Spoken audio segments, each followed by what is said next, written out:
Hola, mi nombre es Cristina Torroba, soy graduada en Teología en la Facultad IPSTE en Barcelona y junto con mi esposo, Starling, que lo conoceréis de vídeos anteriores, estoy sirviendo en la Iglesia de Móstoles, en Madrid. Llevamos casados alrededor de 2 años y medio casi y tenemos un pequeñín David de 10 meses. Y hoy os traigo un nuevo vídeo de la Biblia y su mensaje en las redes. En este vídeo vamos a hablar sobre el pasaje que se encuentra entre Lucas 23, versículo 50 a Lucas 24, versículo 43. Y empezamos hablando de algo tan inevitable como la muerte. La muerte aparece por todas partes, ¿verdad? Lo vemos no solamente en películas, sino que seguramente hayamos tenido nosotros la vivencia de la pérdida de un familiar cercano o una persona conocida. Lo leemos cuando estudiamos historia, lo vemos en las noticias, lo leemos en el periódico cuando vemos las esquelas. Incluso en la misma palabra de Dios podemos leer una y otra vez, a excepción de algunos casos, que decía y murió, y murió, y murió. Pues bien, tan inevitable es la muerte como la misma pregunta que suscita y que lleva suscitando durante cientos y cientos, por no decir miles de años. Y la pregunta es, ¿hay vida después de la muerte? Nosotros creemos que así es. De hecho, nuestra fe, como dice Pablo, se sustenta en la resurrección de Cristo. Si no creemos en la resurrección de Cristo, nuestra fe no sirve de nada. Porque ciertamente nosotros no pensamos en la resurrección de Cristo como una esperanza futura, sino como un hecho histórico que sucedió y que por tanto muestra la promesa de una resurrección que tendremos después, de una vida que volveremos a tener después de la muerte. Hablamos otra vez de muerte y es que cuando Jesús murió en la cruz, aparece en escena un hombre llamado José de Arimatea.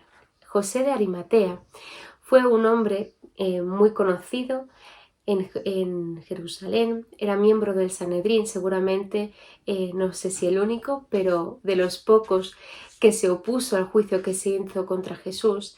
Y José de Arimatea también se nos dice que era un hombre adinerado, que era rico. Él pide a los guardias que bajen a Jesús para poder llevarle a la tumba familiar, a la cripta familiar. Tenemos que entender que antiguamente las tumbas, las criptas, no eran como las conocemos ahora, sino que eran como unas grutas, tenían forma de gruta en la roca, como si fuera una especie de cuevas donde se ponían a las personas envueltas en un lienzo, sin un féretro individual. ¿Vale? Es un poco distinto a como lo haríamos ahora. Pues bien, esto lo tienen que hacer rápido porque Jesús, recordamos que muere un viernes. El sábado es el día santo de los judíos, el sábado, y por lo tanto el sábado tenían prohibido hacer cualquier tipo de acto como el de llevar un muerto a una cripta, enterrarlo o embalsamarlo o lo que fueran a hacer. Esto no se podía realizar un sábado. Entonces Jesús lo llevan hacia la cripta, la tumba que les ofrece José de Arimatea, junto con las mujeres. Las mujeres le acompañan, preparan a Jesús, le ponen un lienzo sobre él y lo dejan allí. Se cierra la cueva, la cripta familiar, y se marchan. ¿Qué sucede después? Vamos al domingo. El domingo las mujeres vuelven hablando entre ellas seguramente sobre lo que iba a suceder, pensando en cómo iban a poder remover esa roca enorme que tapaba la cripta para poder seguir pues aseando el cuerpo de Jesús, y se encuentran con un milagro, con que la puerta de la cripta está abierta. Y no solamente eso, sino que un ángel les anuncia que a quienes están buscando no se encuentra allí. Ellas sabían perfectamente dónde se encontraba la tumba donde estaba Jesús, por lo tanto solo había una explicación y era la que el ángel les dio. Esta historia podemos encontrar distintos matices en los evangelios mismos. De hecho, uno nos dice que era un ángel, otro nos dice que eran dos. Y esto no debemos verlo como una muestra de que la historia no era cierta, de que era falsa, sino más bien todo lo contrario. Sino piensa en una situación que hayas vivido con un amigo. Pregúntale a ese amigo cómo vivió en la situación y déjale que te cuente toda la historia sin tú intervenir. Luego cuéntala tú. Seguramente habrá matices distintos, ¿verdad? Y eso es a causa de la percepción. Es decir, cada uno en el momento lo vio de una forma distinta por la percepción que tuvo de la escena. Pues bien, eso, en vez de ser una muestra de que un hecho era falso, muestra que realmente era cierto, porque si hubiera sido falso, hubiera sido más conveniente que se hubieran puesto de acuerdo a la hora de explicar la historia y de escribirla, pero no es así. Así que realmente podemos afirmar que el ángel se apareció a estas mujeres. Otra cosa que pueden pensar algunas personas es que los evangelios se escribieron años más tarde de que Jesús muriera y que por lo tanto este hecho había pasado demasiado tiempo como para poder decir que fuera cierto, que fuera verídico. Pero la realidad es que la primera mención sobre la resurrección de Cristo y sobre lo que sucedió se encuentra en 1 Corintios. Nadie, ningún teólogo, ningún experto, data la fecha de escritura de esta carta después de entre 15 y 20 años después de la muerte de Jesús, pero no más tarde. Y de hecho, Pablo lo menciona dando nombres de personas que pudieron ver y que fueron testigos de lo que sucedió, personas que en ese momento, 15 años más tarde, seguían vivas y por lo tanto que los corintios, si querían, podían preguntarles si realmente había sucedido lo que decía Pablo. Es decir, lo da como un testimonio, que nosotros lo veamos como algo muy lejano, no fue algo tan lejano para las personas que recibieron la carta de los corintios. Algo que podemos ver también y que nos puede extrañar un poco es que Jesús muriera un viernes, resucitara un domingo y decimos, bueno, aquí no han pasado 3 días. Pues tenemos que entender que el calendario judío no funciona igual que el romano. Y eso es porque los judíos no contaban los días como nosotros los contamos. Ellos los contaban desde la tarde hasta la tarde del día siguiente, no desde la mañana hasta la mañana como hacen los romanos. Por lo tanto, tenemos desde la tarde del jueves a la tarde del viernes, ya que Jesús murió el viernes, un día, desde la tarde del viernes hasta la tarde del sábado, 2 días, y desde la tarde del sábado a la mañana del domingo, pero ya es el tercer día, aunque no sean 72 horas exactas, sí que son ya, podemos ver que son 3 días distintos. ¿Qué sucede el tercer día entonces? Pues que las mujeres llegan y la realidad es que el cuerpo de Jesús no está. Algunas personas pueden decir, bueno, pues eso fue porque los discípulos seguro que lo robaron. Pero los discípulos no creyeron a las mujeres cuando fueron a contarles que el cuerpo no estaba. Entonces, ¿qué sentido tenía que ellos lo hubieran robado con la intención de que los demás pensaran que Jesús había resucitado y que luego negaran absolutamente todo? Que no las creyeran. Los discípulos no esperaban nada de lo que sucedió. No esperaban que el cuerpo de Jesús no estuviera allí y no esperaban que Jesús resucitara. Para nosotros, la resurrección es la base de nuestra fe, como hemos visto anteriormente, pero también nos asegura el perdón y la justificación. Con la muerte y resurrección de Cristo podemos asegurar no solamente que nuestra deuda está saldada, sino que además Cristo nos da una vida nueva como la que Él tuvo. Seguimos avanzando y nos encontramos en el camino de Emaús. Allí había 2 discípulos que iban andando, no sabemos con exactitud quiénes eran, de uno solamente conocemos el nombre, que era Zelofás, y vemos a 2 personas que están decepcionadas. ¿Alguna vez te has sentido decepcionado por alguna situación o por alguien del que esperabas mucho y no ha resultado ser como tú esperabas? ¿Tenías algún sueño, alguna aspiración? ¿Tenías deseos de que algo sucediera? ¿Pusiste todas tus esperanzas en eso y luego no surgió? ¿Cómo te sentiste? Asimismo se debían sentir estos discípulos que iban camino a Emaús, tristes, decepcionados por la muerte de Jesús. Y es en ese escenario donde aparece Jesús mismo, pero no le reconocen porque no le estaban viendo con la fe que debían verle. Jesús se acerca a ellos y les pregunta qué es lo que les sucede. Aquí Jesús mismo podría haber dicho, oíd que soy yo, ¿no me reconocéis? Pero no lo hace. Y esto es porque Él conocía no solamente quiénes eran, sino que conocía su corazón y sabía que lo que necesitaban en ese momento era desahogarse, explicar cómo se sentían, qué es lo que había pasado. Y les dice, contadme qué es lo que ha sucedido. Ellos no pueden creer que ese hombre no sepa qué es lo que ha pasado. el acontecimiento que ha tenido lugar. Jesús ha muerto. Es curioso que precisamente esas palabras se las estén diciendo al mismo Jesús, ¿verdad? Cuando estos hombres le cuentan además, con incredulidad, que unas mujeres decían que habían visto a Jesús, Jesús responde de una manera muy brusca, pero les llama insensatos. Y esto sucede porque ellos no habían entendido que el Mesías tenía que sufrir. No habían entendido las palabras de los profetas, no habían entendido Isaías 53, donde se nos habla del sufrimiento que tenía que pasar el Mesías. Ellos tenían una idea de cómo tendría que haber pasado todo, y eso no se cumplió de la forma en la que ellos creían que debía cumplirse. Actualmente también hay muchas personas que prefieren no entender o que dejan de lado el Antiguo Testamento, que no quieren hablar sobre el juicio, que no quieren hablar sobre las cosas que Jesús ha hecho también en el Antiguo Testamento, porque como veremos más adelante, Jesús aparece en el Antiguo Testamento también. Quieren hablar solamente de prosperidad, de milagros, de buenas noticias, y eso está bien, pero no podemos dejar de lado la otra realidad también. Dios es el mismo ahora, pero es el mismo que fue antes y será el mismo también en el futuro. No podemos dejar de lado simplemente lo que no nos interesa escuchar.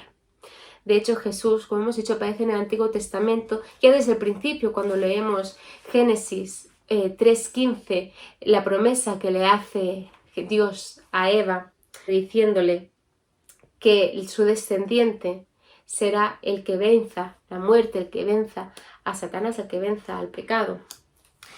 Si nosotros dejamos el Antiguo Testamento de lado, nos perdemos parte de quién es Jesús.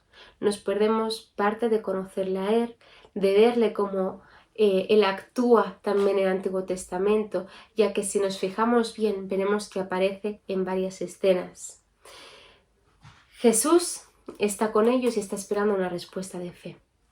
Está esperando a que los discípulos puedan reconocer quién es Él.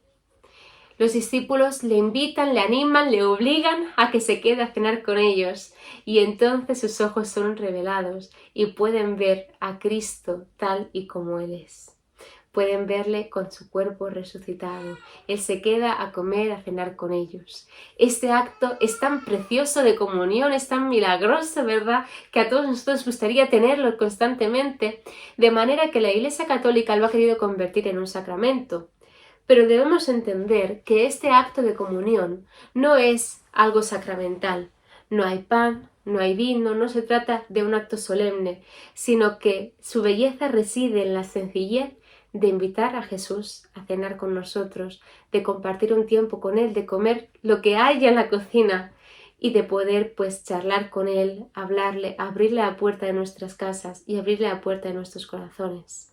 Cuando nosotros reducimos este acto tan maravilloso a algo sacramental, nos perdemos disfrutar de este banquete maravilloso junto a Jesús todos los días de nuestra vida, y no solamente los domingos o el día que hagamos este acto sacramental.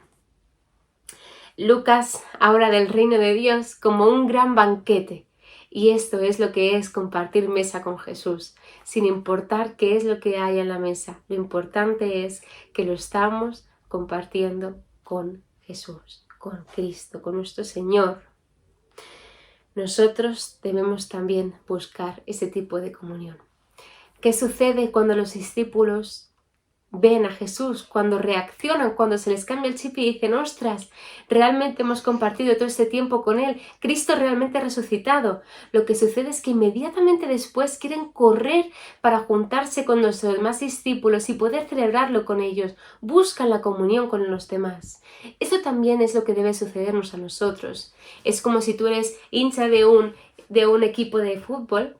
Cuando él gana, tú no quieres quedarte en casa y simplemente decir: bueno, pues hasta aquí, muy bien todo, ¿verdad?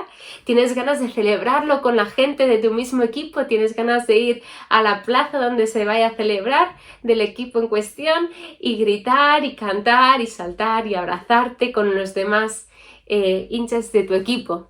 Pues así también debería suceder en la iglesia. Cuando nosotros conocemos a Cristo, cuando nosotros le invitamos a nuestra casa, cuando tenemos comunión con Él, deberíamos querer compartirlo con todo el mundo, celebrar lo que Cristo ha hecho en nuestras vidas con los demás y buscar la comunión con ellos. Jesús aparece varias veces en distintos momentos y a distintas personas, se cuentan alrededor de más de 500. Pero la realidad es que Jesús era Dios y hombre a la vez, y cuando resucita sigue siendo Dios, pero con un cuerpo humano, sigue teniendo un cuerpo. De hecho, hablaremos también un poquito sobre qué soluciones o qué ideas han tenido sobre cómo poder justificar que tantas personas vieran a Jesús en cuerpo. Algunos creen que fue una alucinación, pero ¿qué clase de alucinación se hace de manera masiva? Las alucinaciones son individuales. Nadie puede creer que haya habido una alucinación que fuera la misma y con tanta gente y al mismo tiempo y en distintos lugares. Eso no tiene ningún sentido. Otros también pueden pensar que Jesús se apareció como un fantasma, una aparición fantasmal. Pero Cristo mismo desmiente esto al pedirle a Tomás que le toque, al demostrarle que él tenía un cuerpo físico y también al comer con ellos. De hecho, Jesús les dice que tiene hambre, le dan pescado, come miel. Él realmente sigue teniendo un cuerpo humano y lo demuestra comiendo y pasando tiempo con ellos también. Jesús se presenta ante ellos diciendo Shalom, paz. Paz a vosotros. Este era un saludo habitual entre los judíos, una manera de saludarse. Pero aquí tiene un matiz especial, porque Jesús anteriormente ya había dicho, mi paz os dejo, mi paz os doy. No solamente es decirles paz de una manera de saludarles, sino que es transmitiéndoles que Él les está entregando su paz. De hecho, lo está haciendo a unas personas que pocos días antes habían huido ante el arresto de Jesús, a unas personas que incluso le habían llegado a negar. Por lo tanto, Él podría haber llegado y haber dicho, aquí estoy, ¿no me veis? Tanto que habíais huido, tanto que os habíais escondido, tanto miedo que habíais tenido, pero no. Jesús se presenta ante ellos diciendo paz. No se presenta ante ellos pidiéndoles explicaciones, preguntándoles por qué habían tenido miedo, diciéndoles que no habían tenido fe. No se dedica a echarles la bronca ni a sermonearles, sino que les dice paz, paz con vosotros, Shalom. Esto nos recuerda también el carácter de Jesús. Él ya sabía lo que iba a suceder y Él les había perdonado por lo sucedido. Jesús se presentó, por lo tanto, como hemos dicho, con un cuerpo físico, pero no un cuerpo físico normal, sino un cuerpo físico glorificado. El mismo tipo de cuerpo que nosotros tendremos ante la resurrección. Nosotros ahora mismo tenemos un cuerpo corruptible, que envejece, que se enferma, pero sabemos que cuando tengamos un cuerpo glorificado, será un cuerpo incorruptible. Nosotros no creemos que cuando morimos el espíritu es liberado del cuerpo, sino que lo que nosotros creemos es que el cuerpo resucitado será como nosotros somos físicamente, que lo podamos palpar, que lo podamos tocar. Pero la diferencia será en que nuestro cuerpo tendrá la forma en la que debería haber estado antes del pecado. El Espíritu de Dios, el mismo Espíritu que resucitó a Jesús de los muertos, será el Espíritu que nos resucite a nosotros con un cuerpo sin mancha, sin pecado, sin dolores, sin enfermedades y sin muerte. Os recordamos que podéis profundizar más leyendo el manual y realizando las actividades y contestando las preguntas que en él encontramos. Pero hasta aquí por hoy. Esperemos que os haya gustado y no os perdáis el próximo vídeo de la Biblia y su mensaje en las redes. ¡Hasta la próxima!